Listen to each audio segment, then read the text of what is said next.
Hola, hoy hablaremos sobre el aprendizaje y sus bases biológicas. El ser humano tiene la disposición de aprender de verdad solo aquello a lo que le encuentra sentido. El único auténtico aprendizaje es el aprendizaje significativo, el aprendizaje con sentido. Cualquier otro aprendizaje será puramente mecánico, memorístico o coyuntural. El aprendizaje significativo es un aprendizaje relacional. Pero, ¿qué es el aprendizaje? Para Jung, el aprendizaje es un cambio perdurable en la conducta o en la capacidad de comportarse de cierta manera, el cual es resultado de la práctica o de otras formas de experiencia. Para Gang, el aprendizaje es un cambio en la disposición humana u opción que persiste durante un periodo de tiempo y no es simplemente atribuible a procesos de crecimiento. ¿Qué órganos del cuerpo humano intervienen en el aprendizaje? En primera medida el cerebro, como una computadora que controla las funciones del organismo, y en segunda medida el sistema nervioso, como una red que envía mensajes a todas las partes del cuerpo. El cerebro es un órgano complejo que forma parte del sistema nervioso central y que constituye la parte más voluminosa y conocida del encéfalo. Está situado en la parte anterior y superior de la cavidad craneal y está presente en todos los vertebrados. Pero el cerebro es un músculo o usualmente escuchamos que si no utilizamos el cerebro se atrofia. No, definitivamente el cerebro no es un músculo, ya que está formado es por millones de neuronas que interconectadas mediante acciones y dendritas permiten regular todas y cada una de las funciones del cuerpo y la mente, desde respirar, pasando por comer, hasta razonar, discutir con alguien, todo pasa por el control del cerebro. El sistema nervioso central está formado por el cerebro y la médula espinal. Se conoce como central ya que integra la información de todo el cuerpo y coordina la actividad de todo el organismo. El sistema nervioso central consta del cerebro y la médula espinal. El cerebro, alojado y protegido por el cráneo y la médula espinal, fluye desde la parte posterior del cerebro entre la columna vertebral por el canal espinal, deteniéndose en la región lumbar. El sistema nervioso central ha sido estudiado durante décadas por médicos, anatomistas y fisiólogos, pero todavía guardan muchos secretos.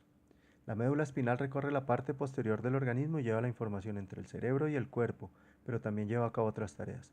Desde el tronco encefálico, donde la médula espinal se encuentra con el cerebro, hay hasta 31 nervios espinales conectados que se encargan de dar sensibilidad y función a la piel, músculos y articulaciones. La neurociencia cognitiva es una disciplina que estudia cómo el cerebro recibe, integra y procesa la información. En concreto, se centra en cómo los mecanismos neuronales dan lugar a las funciones cognitivas y psicológicas que se manifiestan a través del comportamiento. ¿Cómo aprenden los niños?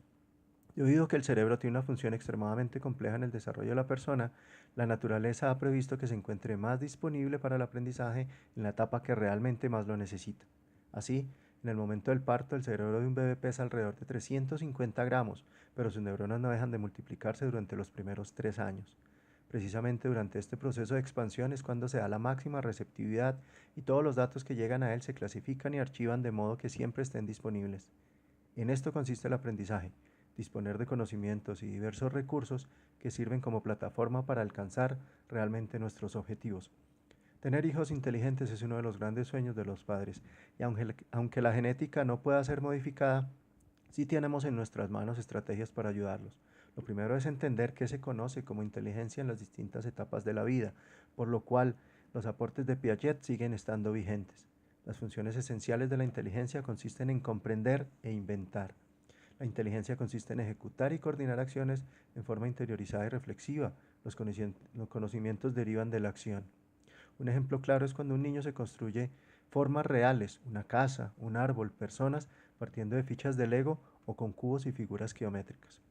Mi hija tiene 1 año y se encuentra en el primer periodo o periodo sensomotor, que va desde el nacimiento hasta el segundo año, y se caracteriza por las acciones y la inteligencia sensomotora, antes del lenguaje verbal, siendo esta una inteligencia práctica. Partiendo de los 3 meses, aparecerán los movimientos voluntarios del bebé y en esta etapa se construyen las bases para las nociones de objeto, espacio, tiempo y causalidad. Nosotros como padres nos apoyamos en la tecnología empleando aplicaciones como la Agnitus, la cual está diseñada para aprender a través de juegos muy coloridos, mediante el cual mi hija aprenderá conceptos muy básicos relacionados con formas, colores, matemáticas y abecedario. ¿Cómo se da el aprendizaje en adultos? La persona adulta afronta el aprendizaje normalmente con una fuerte dosis de motivación. El adulto, antes de enfrentarse a un proceso de enseñanza-aprendizaje, ha decidido en términos generales que quiere hacerlo, que necesita hacerlo, y eso lo llevará a asumir un compromiso consigo mismo y también con los demás. El adulto siempre cuenta con un bagaje de experiencia que supone una fuente de aprendizaje en sí misma. Sabemos que los aprendizajes se convierten en significativos cuando se establecen nexos o conexiones con otros aprendizajes previos, tejiéndose así una cada vez más sólida relación que no hace sino consolidar y aumentar nuestra capacidad de aprender. En ocasiones este bagaje de experiencia puede suponer cierta dificultad, cierta aversión, ya que el adulto se muestra reacio a aceptar y por tanto a integrar ciertos aprendizajes que puedan cuestionar su aprendizaje. Mi padre hace ejercicios de ortografía en una de las páginas que tiene concursos. Es un paso a paso que va avanzando, algo así como ¿Quién quiere ser millonario? Él aprende basado en la tecnología.